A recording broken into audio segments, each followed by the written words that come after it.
श्री शिवाय नमस्तुभ्य दोस्तों। आप सभी जानते हैं कि 1 सितंबर 2025 दिन सोमवार को पड़ रही है भाद्रपद की गणेश नवमी तिथि।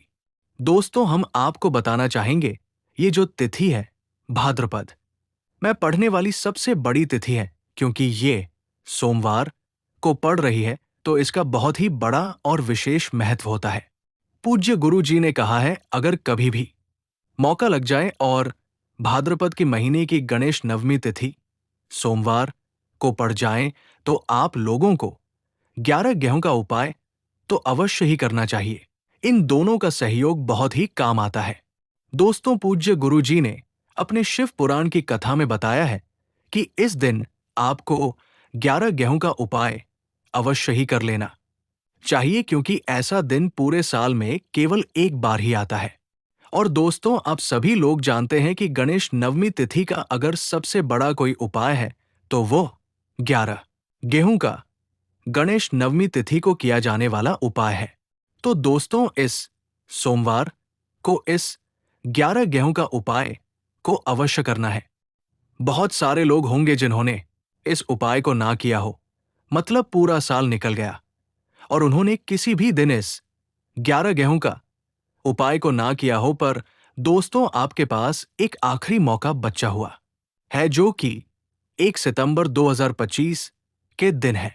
इस दिन आपको इस वाले उपाय को जरूर कर लेना है। भले ही आपने साल भर इस वाले उपाय को ना किया हो, पर आपने इस भाद्रपद की गणेश नवमी तिथि के दिन अगर इस वाले उपाय को कर लिया तो आपको इस वाले उपाय को करने का वो फल मिलेगा जिसकी आपने कभी कल्पना भी नहीं करी होगी। इसलिए आप लोग इस वाले उपाय को एक बार जरूर से जरूर कर लेना है, ताकि आप लोगों के हाथ से ये मौका ना जा सके और आपको इस उपाय को करने का फल मिल सके। दोस्तों, ये उपाय पंडित जी ने अपने अभी की ही शिवपुराण की कथा में बताया है, जिस उपाय को आज हम आपको अच्छे से बताने वाले हैं। इस वीडियो को देखने के बाद आपको इस उपाय को समझने के लिए किसी और वीडियो को देखने की जरूर नहीं पड़ेगी। तो दोस्तों, चलिए जानते हैं कि ये जो उपाय भाद्रपद मास की गणेश नवमी तिथि के दिन ये इतना खास होता है, इतना महत्वपूर्ण होता है। देखा गया है कि कभी कभी बड़े बड़े पूजा पाठ और अनुष्ठान से जो मनोकामना पूर्ण नहीं होती, वो इस भाद्रपद मास की गणेश नवमी तिथि के दिन एक छोटे से उपाय करने से ही पूर्ण हो जाती है। और बहुत सारे लोगों ने इस उपाय को किया भी है, उनको इस उपाय को करने का फल भी मिला है। अगर आप लोग भी इस उपाय को सोमवार गणेश नवमी के दिन करना चाहते हैं तो आप इस उपाय को पहले अच्छे से समझ लेना और सुन लेना, उसके बाद इस उपाय को करना। इस उपाय को करने का फल आपको जरूर मिलेगा और इस उपाय को कर लेने से आपके घर में चाहे किसी भी प्रकार की दुख और समस्या क्यों ना चल रही हो, आपको उसका कारण भी नहीं पता है कि ये समस्या किस कारण से चल रही है। उसका कुछ भी कारण हो सकता है, जैसे पितृ दोष हो सकता है, किसी भी तरह का मंगल दोष भी हो सकता है। ये सारे सवालों के जवाब आपको इस वीडियो में मिल जाएगा।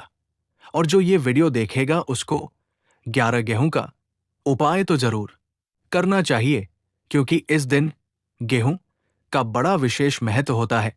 और जब बात आ जाए 11 गेहूं का उपाय की, तो ये सोने पर सुहाग वाली बात हो जाती है और ये एक बहुत ही बड़ा उपाय हो जाता है इस सोमवार गणेश नवमी तिथि का।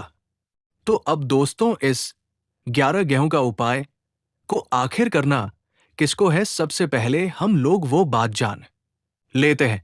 तो देखो, घर की जो बड़ी माता बहन हो, उन माताओं बहनों में से कोई भी एक माता बहन इस वाले उपाय को कर सकती है। दोस्तों, अगर आप चाहो तो अपने घर के सभी सदस्यों को भी इस उपाय को करवा सकते हो।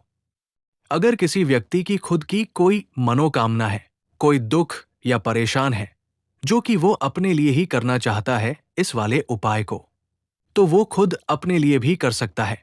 अगर कोई घर में ऐसा है जो कि अपने पूरे घर परिवार की सुख शांति के लिए ये वाला उपाय करना चाहता है, तो वो भी कर सकता है। उसमें कोई दिक्कत वाली बात नहीं है। कहने का मतलब ये है कि इस उपाय को घर का हर एक सदस्य भी कर सकता है और पूरे घर परिवार के सदस्य के लिए घर की बड़ी। माता बहन में से कोई माता बहन भी कर सकती है। माताएं बहन अगर घर में उपस्थित नहीं हो तो वो ये वाला उपाय न कर पा रही हो तो फिर घर का कोई भी बड़ा सदस्य भी इस वाले उपाय को कर सकता है, चाहे वो फिर पुरुष ही क्यों ना हो। उसमें फिर कोई भी दिक्कत वाली बात नहीं है। दोस्तों, इस 11 गेहूं का उपाय को हमें करना कहां पर है? तो हमें इसे शिवजी के मंदिर में जाकर करना है। बहुत सारे लोग प्रश्न करते हैं हर एक उपाय को करते समय कि क्या हम 11 गेहूं का उपाय को क्या हम घर पर भी कर सकते हैं? तो इस वाले उपाय को आप घर पर नहीं कर सकते हो। उपाय को करने के लिए आपको शिव जी के मंदिर ही जाना पड़ेगा। इसके बाद में जो अगला प्रश्न निकल कर आता है इस उपाय को लेकर कि आखिर हमें इस 11 गेहूं का उपाय को किस समय करना है? सुबह के समय करना है कि शाम के समय करना है? तो देखो, इस वाले उपाय को आप सुबह के समय भी कर सकते हैं और शाम के समय भी कर सकते हो, यानी शाम के प्रदोष काल के समय भी कर सकते हो। अगर आप पूछो कि सबसे उत्तम समय कौन सा रहेगा इस 11 गेहूं का उपाय को करने का, तो हम आपसे बस यही कहेंगे कि इस उपाय को सुबह के समय करेंगे तो ज्यादा बेहतर होगा। बाकी अगर प्रदोष काल के समय भी करेंगे तो भी अच्छा होगा, इसमें कोई दिक्कत वाली बात नहीं है। तो अब दोस्तों, जो अगली सबसे बड़ी और महत्वपूर्ण बात आती है वो ये आती है कि सुबह अगर हम उपाय को करेंगे तो हमें कितने बजे से लेकर कितने बजे तक के बीच में करना, और शाम के समय प्रदोष काल के समय तो हमें कितने बजे से कितने बजे तक के बीच में करना है। तो देखो, सुबह के समय जितना जल्दी हो सके उपाय को करने की कोशिश करना। बाकी अगर किसी कारणवश लेट भी हो जाओ, थोड़ी देर भी हो जाए, तो 10 बजे या 11 बजे तक भी आप इस उपाय को कर लेना। 12 बजे से ज्यादा देरी न हो, इस बात का ध्यान रखना। उसके बाद में दोस्तों, अगर शाम के समय प्रदोष काल की बात करें तो प्रदोष काल का जो समय होता है वो शाम के 6 बजे से शुरू हो जाता है। मतलब शाम को 6 से 7 के बीच का जो समय होता है ये समय प्रदोष काल का समय होता है। पर अभी जो मौसम चल रहा है इस मौसम में शाम बहुत देर से होती है, तो आप इस उपाय को 7 या 8 बजे के बीच में भी कर सकते हो। मतलब शाम को 6 बजे से लेकर 8 के बीच कभी भी इस उपाय को कर सकते हैं, इसमें कोई दिक्कत वाली बात नहीं है। अब दोस्तों, यहां पर इस उपाय को लेकर एक और सबसे बड़ी बात निकाल कर आती है कि इस 11 गेहूं को हमें लेना कहां से है और हमें इस उपाय को करने के साथ में क्या और भी सामग्री होती है जो शिव जी के मंदिर ले जानी होती है। तो देखो, यहां पर हम आपको बता दें, सबसे पहले आप लोग ये जान लो कि 11 गेहूं का जो उपाय है सिर्फ और सिर्फ आप उपाय की सामग्री लेकर कभी भी शिव जी के मंदिर लेकर मत जाना, क्योंकि हमें भगवान के सामने ये नहीं दिखाना है कि हम भगवान शिव जी के मंदिर आए हैं तो अपने फायदे के लिए आए हैं। तो इसलिए जो भी पूजन सामग्री है, उपाय सामग्री है 11 गेहूं का, इसके साथ में आपको पूजन सामग्री भी लेकर जरूर जाना है। देखो, अगर सुबह के समय उपाय कर रहे हो तो सीधी सी बात है, एक लोटा जल आप लेकर ही जाओगे। वही एक लोटा जल अगर मिट्टी के लोटे में हो तो बहुत अच्छा रहेगा। आपके पास इस दिन आखिरी मौका रहेगा मिट्टी के लोटे से शिवलिंग पर चढ़ने का और उपाय को करने का। आपको इस दिन बहुत बड़ा फल मिलेगा, इसलिए इस दिन हो सके तो मिट्टी के लोटे से ही जल चढ़ाएं। तो अपने साथ में कम से कम एक लोटा जल तो लेकर ही जाना है। अगर मिट्टी का लोटा नहीं है तो घर का कोई भी लोटा आप इस्तेमाल कर सकते हो। इसके अलावा जो भी पूजन सामग्री है, देखो 11 गेहूं का उपाय ये तो आपके अलग रहेंगे और जो पूजन सामग्री रहेगी वो अलग रहेगी। पूजन सामग्री में आप जो भी चीज लेकर जाना चाहते हो वो लेकर जा सकते हो, उसमें कोई दिक्कत वाली बात नहीं है। वही अगर हम करें शाम के समय की, तो शाम के समय शिवजी पर जल नहीं चढ़ता है, इसलिए शाम के समय आप लोग को एक दीपक तैयार करके ले जाना है जो कि गोलबत्ती का होना चाहिए। आटे और लंबी बाती का भी हो तो अच्छा है। इस बात का आप लोगों को ध्यान रखना है और इस दीपक को आपके घर से जलाकर नहीं लेकर जाना है, भगवान शिव के मंदिर में जाकर ही जलाना है। इस बात का भी आप लोगों को ध्यान रखना है। अब दोस्तों, यहां पर हमें इस बात को समझना है कि ये 11 गेहूं उपाय के लिए गेहूं हमें लेना कहां से है? क्या हमें दुकान से लेकर आना है या हमें घर से लेकर आना है? कहां से लेना है और कौन से गेहूं लेना है? तो देखो, इन सभी सवालों के जवाब आप लोगों को दे देते हैं ये जो उपाय है। इस उपाय में आपको ये नहीं देखने की कौन से गेहूं है और कौन से गेहूं नहीं है। बस जो भी गेहूं मिल जाए वो गेहूं का दाना साबुत होना चाहिए, टूटा हुआ नहीं होना चाहिए। ये बात आपको ध्यान रखना है। बाकी आपके गेहूं किसी भी किस्म के हों, उसमें कोई दिक्कत वाली बात नहीं है। तो सीधी सी बात है कि आपके घर के रसोई में जहां पर आप भोजन बनाते हैं, वहां पर जो गेहूं उपस्थित हो, वही गेहूं एक कटोरी भरकर ले लेना है, क्योंकि हम 11 गेहूं का उपाय के लिए इसी में से गेहूं को लेने वाले हैं। तो हमें ये गेहूं के दाने जिनको हमें निकाल लेने पड़ेंगे, इस बात का आप लोगों को ध्यान रखना है। दोस्तों, आपको इसी गेहूं की कटोरी में से 11 गेहूं के दाने आप लोगों को निकाल लेनी है, जो कि टूटे हुए ना हो, जिसमें कोई दाग ना हो। अच्छे साबुत गेहूं के दाने निकाल कर रख लेना है और इन्हें एक पीतल की छोटी कटोरी में रख लेना है ताकि ये सुरक्षित रहें। आपका एक भी गेहूं का दाना इधर उधर ना हो और आपका उपाय भी पूरा अच्छे से हो जाए। तो जैसे ही आपके उपाय की जो सामग्री है 11 गेहूं तैयार हो जाए, इसके बाद में आपको अपनी जो पूजन सामग्री है, सुबह के समय कर रहे हो तो एक लोटा जल या पूजन की सामग्री को लेकर जाना चाहते हो तो उसकी भी तैयारी कर लेना है। और शाम के समय जा रहे हो तो अपना जो दीपक है उसे तैयार करके लेना है। उपाय को करते समय शुद्धता का विशेष ध्यान रखना है। सुबह स्नान करके ही इस उपाय को आपको करना है। इसके बाद अगर आपका समय की बात करें तो शाम के समय आपको स्नान करने की जरूरत नहीं है। शुद्धता का ध्यान रखना है, क्योंकि स्नान तो नहीं करेंगे। आप हाथ मुंह धोकर भी इस उपाय को शाम के समय प्रदोष काल में कर सकते हैं। इसमें कोई दिक्कत वाली बात नहीं है। आप अपने उपाय की पूरी सामग्री तैयार करके अपने पास ही रख लेना और जो भी आपके पास के शिव मंदिर हो वहां पहुंच जाना है। और सबसे पहले शिव मंदिर में जाकर इस उपाय को नहीं करना है। पहले भगवान के दर्शन करने हैं, भगवान से आशीर्वाद लेना है और शिवजी के शिवलिंग के पास आना है।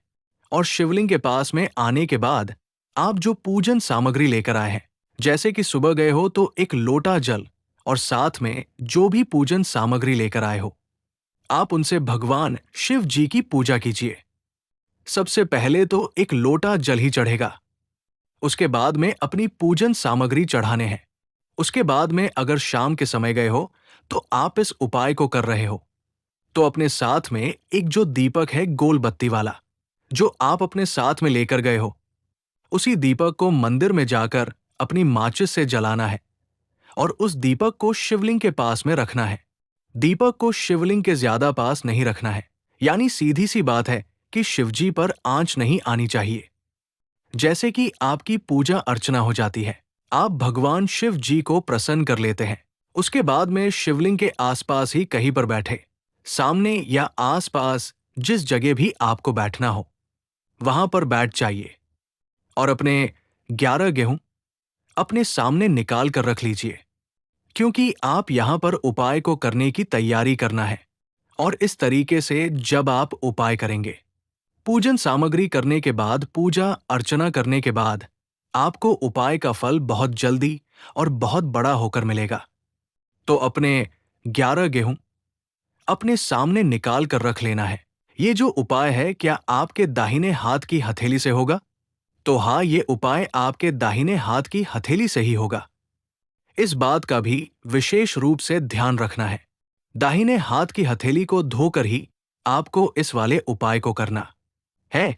आपके सामने जो भी 11 गेहूं की कटोरी है उसको सामने रखें और अपने 11 गेहूं निकाल लो। उसके बाद में अब आपको क्या करना है कि शिवलिंग के सामने आना है और 11 गेहूं को एक एक करके आपको शिव जी के शिवलिंग के ऊपर चढ़ाना है और कहीं पर भी नहीं चढ़ना है, शिवलिंग के ऊपर ही चढ़ाना है। और आपको अपने दाहिने हाथ की हथेली से ही शिवलिंग के ऊपर चढ़ाना है। भले ही वो अपने आप जलधारी पर गिर जाए या कहीं पर ही गिर जाए, पर आप चढ़ाओगे शिवलिंग के ऊपर ही। तो आपको क्या करना है, 11 गेहूं में से एक एक गेहूं का दाना उठाना है और मंत्र श्री शिवाय नमस्तुभ्य बोलना है, शिवलिंग पर चढ़ा देना है।